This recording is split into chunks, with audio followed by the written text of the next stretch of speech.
Welcome to Hendersonville, North Carolina. If you're new here or you do not know much about Hendersonville, North Carolina, in this video I'm going to tell you a little bit about it and 5 things you need to know before making a visit to Hendersonville, North Carolina after Hurricane Helene. So stay tuned.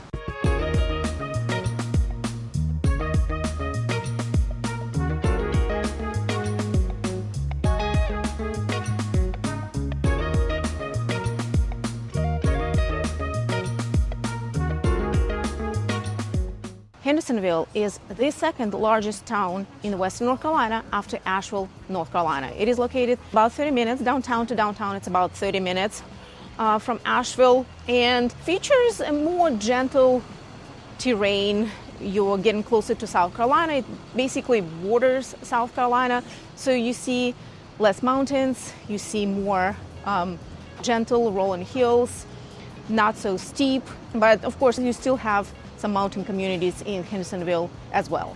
I literally just released a new video about Hendersonville, North Carolina, maybe a couple months ago, so you can refer back to it. I'm gonna put a link to it down in the description. Overall, Hendersonville is made up of a lot of farmland, a lot of farms, a lot of orchards. It is an apple country, as well as a lot of gated communities and a lot of traditional communities in Hendersonville. So it seems like, half of Hendersonville is farms, farmland, orchards, and the other half is gated communities or traditional communities, with downtown being its basically centerpiece, where a lot of community events happen, a lot of local businesses located, dining, shopping.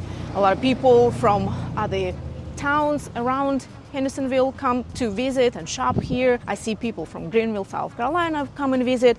We come from Asheville, but today I'm actually meeting with my colleague and a fellow realtor, and some of you might know her because some of you might have worked with her as well, as we both helped quite a few of our mutual clients together. And we meet again at Black Bear Coffee. Katie, thank you so much. Yes, this is absolutely. Katie Myers. Like I said, some of you might already know her because we've helped few of our clients together. And Katie, unlike me, works and lives in Hendersonville, North Carolina. Mm-hmm. So I just wanted to kind of get somebody who lives here, their perspective, and she's been boots on the ground and volunteering from day one and helping her community. Second thing I want you to know about Hendersonville is how everything has been since the hurricane. So Katie, tell us a little bit. Yeah, so I think if you really talk to anyone that lives in this area, general consensus would be like after the storm, it looked like a bomb went off. We are, like much of the mountains, we're heavily wooded, so it was just trees and power lines pretty much every which way you look. Were some areas much harder hit than others? Yes, like Bat Cave, for example. Mm-hmm. Just real devastation out there. That goes right into Chimney Rock where there was flooding. The road was completely washed out. Lots of it. I'm not going to pretend to differentiate between a landslide and a mudslide because I don't know exactly which to say which was what, not being there. But several land and mudslides through that area. Laurel Park, several mud landslides, really? Erosion. Yeah, like Davis Mountain from erosion, part of the road was taken out. So it's pretty devastated up there still. I think they're still having struggles with infrastructure. And so Laurel Park is technically a town? Yes. So it's an incorporated town in Henderson County. Only like 5 minutes from downtown Hendersonville, so might as well be Hendersonville. And I did cover that in one of my previous videos about Hendersonville. It's a town, and it has all these little neighborhoods within it. Hendersonville is more flat. Yes. Laurel Park is not flat. Correct. It's kind of on side of the mountain, on top of the mountain.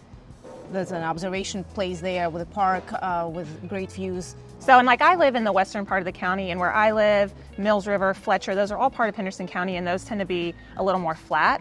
But you get up into Laurel Park, of course, Bat Cave. Those areas just are really in the mountains, so they really dealt with a lot as far as the erosion and the land and mudslides. And as far as flooding, of course, 64, Bat Cave, that area, they definitely experienced some massive flooding along with their slides. But parts of Fletcher and Druid Hills on 25, Hendersonville Road, a lot of flooding through there that took out several, unfortunately, businesses through that area, some restaurants and stuff.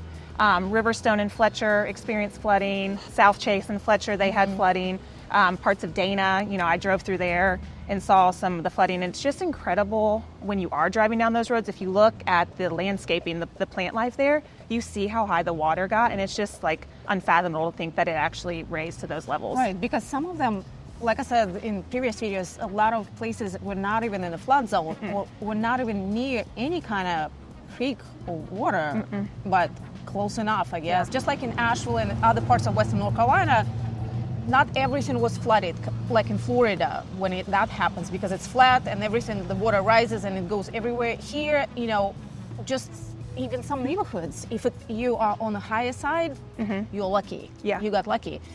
If you're on the lower side in the same neighborhood, Not so lucky. not so lucky. So we have a client who lives right off of this road, this neighborhood that was basically right across the street. He was fine, but this neighborhood got all flooded.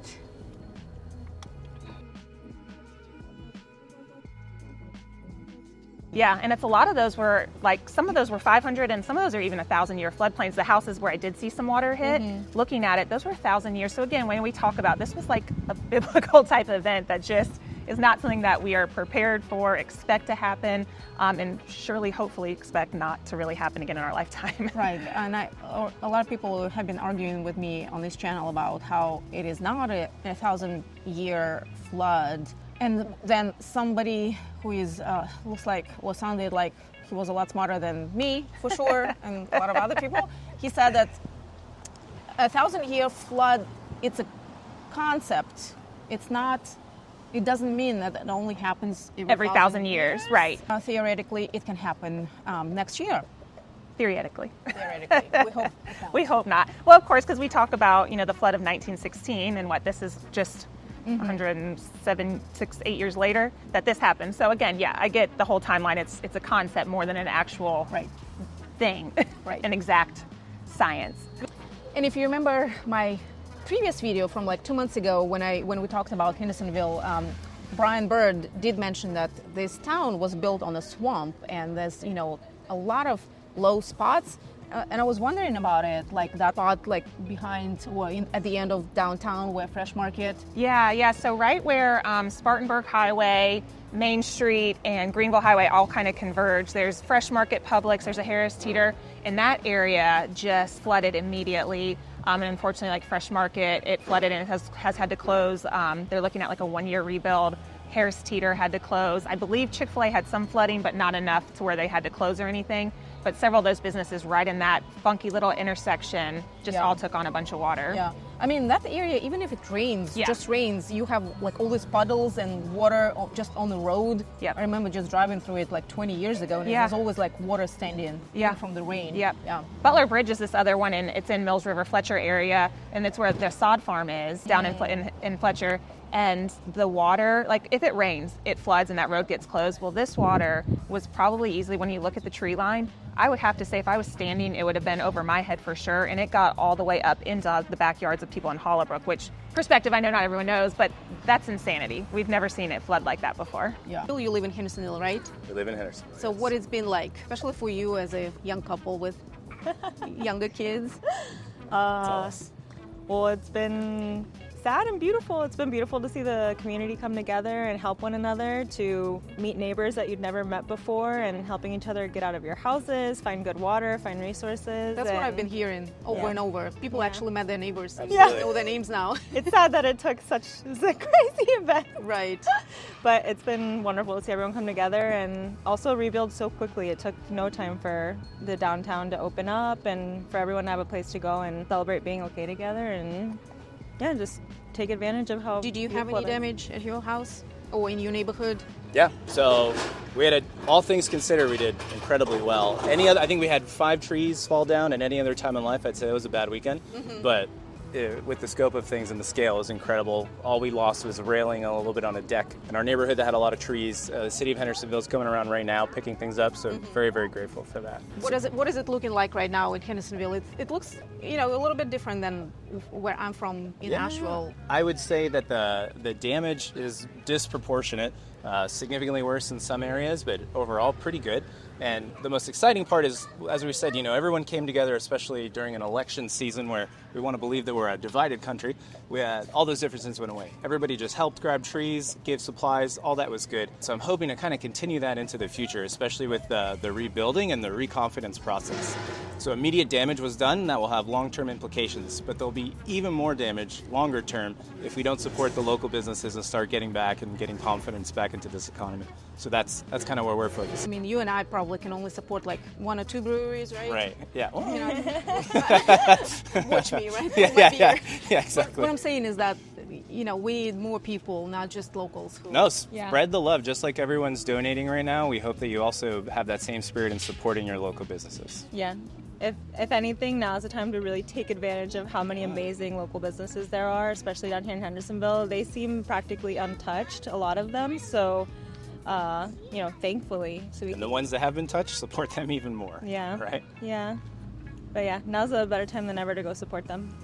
So, number 3, what you need to know about Hendersonville, North Carolina post-hurricane is the fact that it actually is open to public. It's open to tourists, according to all the officials, and most businesses, if not every single business here in downtown Hendersonville, is open. Yeah, Hendersonville downtown especially, they were really quick to kind of quote unquote recover from the storm and get things back up and running. We had power by that Sunday. Businesses started getting power.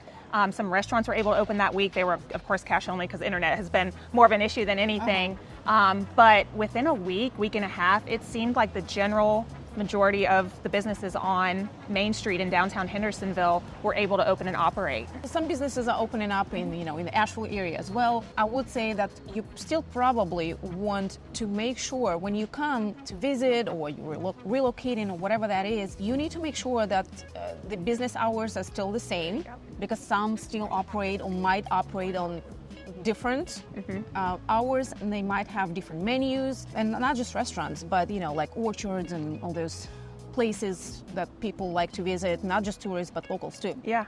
So double check with the business, double check with place where you stay, like your hotel, Airbnb. Make sure that they have all the utilities, water, power, internet, and that they actually booked your reservation. So stuff like that. Yeah, and Google and Waze have both been really good for road closures because there are still some areas that are closed, like Brookside Camp was another area out towards Howard Gap Road that flooded really bad, and that road is still closed to this day. So just be cognizant and use your maps to figure out where you can navigate through the county as well, because there still are some areas that just aren't accessible. Right. And so when you do come, support local as much as you can, because our area in general is huge, about having a lot of just mainly local businesses. Yeah. Local business owners. It's not a lot of chains. I mean, you will see chains, of course, but in downtown Hendersonville, basically every business is locally owned. Yeah. And support local. When you support locals, you're supporting not just local economy, but people who run those businesses and people who are employed by those businesses because they live here. It's people who live in those communities. Yeah, absolutely. And the orchard, this time of year is such a popular time for people to come, and locals too, to enjoy, the apples and all of that we have to offer here in Henderson County. And thankfully, as far as I've seen, some of the big ones are open and operating just fine, and they've got their apples so you can still go pick, and there's still several weeks left in the season. So don't hesitate to come and take advantage of those things too here in our area. Number 4, what you need to know and be aware of when you come into this area, now that we had a hurricane and now that a significant amount of properties and neighborhoods got flooded, if you were to shop for a property, you would need to, have, first of all, a professional who will represent you and represent your interests and point out all the red flags. And so one of the things that we are advising our clients is that you would need to consult with your homeowner's insurance to make sure that the homeowner's insurance will be available, how much it will be, what it's going to all look like now that that neighborhood got flooded, even though it's not technically yet in a flood zone. Right, but very well could be, with the way, our topography changed through this storm. And so they will, and I don't know how long it will take them to do this, but the flood zones, the maps they are going to change. Now, if you were someone who it was just, you were in what they call the 1,000-year, 500+, will you be in the floodplain now? I don't know if you still would be in a 100-year at this point, but you may. So knowing, one, what flood insurance would cost, if that insurer is going to require it because it did flood, are all very important questions that you need to get answers to. As well as, and be able to identify, with the help of your trusted advisor, if the property was flooded. I would advise my clients to ask sellers for some kind of certificate from a restoration company, or the proof that the work was done to mitigate mold. It wasn't just like a kind of like a do-it-yourself type of project. A lot of people are hurting, a lot of people didn't have insurance, so I'm sure a lot of people will try to do it themselves. And that's what we advise in our clients, our seller clients, that they to be able to have a marketable property in the future. If their property did get flooded, that's what they need to do. They need to have everything done by a professional so that they can present the receipt. It's important for both sides. Oh yeah, absolutely. And it is something that everyone's going to have to ask and answer at this point. And if they did have damage, hopefully they're filling out new disclosures to show you that. But it's a conversation that we as agents are going to have with each other. But it's beyond just cutting out and replacing drywall. Once that water gets behind the drywall, that can lead to mold and all kinds of issues. And you don't want that to just been covered up. So you want to be sure that it was mitigated and really taken care of. Right. And number 5, last but not least, although Hendersonville and a lot of other towns in Western North Carolina are open to public right now, there are still quite a few probably smaller roads that are still closed, and bigger roads like towards Bat Cave and Lake Lure, Chimney Rock area. So you need to be very mindful and respectful of all those road closures. If you see a sign that the road is closed, do not try to go there, do not try to have a tour of the area. Be respectful. I see a lot of posts of a lot of people in the area just being very upset that people just ignore those signs and they keep driving on those roads that people try to have fixed.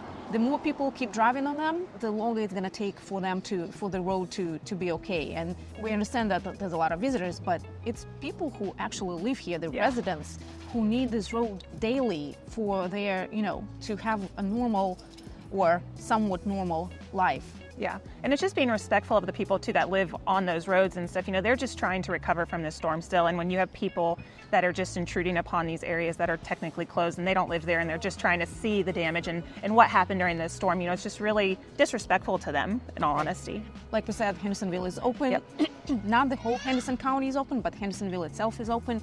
Just be mindful. And, there's so many beautiful things that are happening. It's a peak leaf season right now. It's very beautiful in the area. It's supposed to be the high peak or the peak tourist season, but right now we're in downtown Hendersonville and it's quiet. Yeah, relatively speaking, it's much quieter than it would normally be this time of year. But the leaves are beautiful and you are welcome here. We want people here. Like she said, we just need to really support our local businesses because everyone that is working within those businesses or owns those businesses was affected by the storm one way or the other, and we're all just trying to recover, and the support from outsiders really helps that. Pretty much everything is open, okay. Of course you will see all the downed trees along the sides of the roads, the rural residential roads, but there's really access to just about everything that you want. That's awesome. So if you have any questions about visiting Hendersonville or any other town post-hurricane, reach out to me or Katie. We will be happy to walk you through the process. Thank you so much. Yes, absolutely. Thank you for having me. Yes, it's always nice to see you. Yes, you too. Have a coffee. I know. Black Bear Coffee, great coffee on Main Street. Yes. I feel like I always meet people here. It's like such a great spot. It's a large, great spot with a great menu. Right. So support local when you come. And don't be afraid to come say hi. Exactly. And we will see you in the next one. Bye.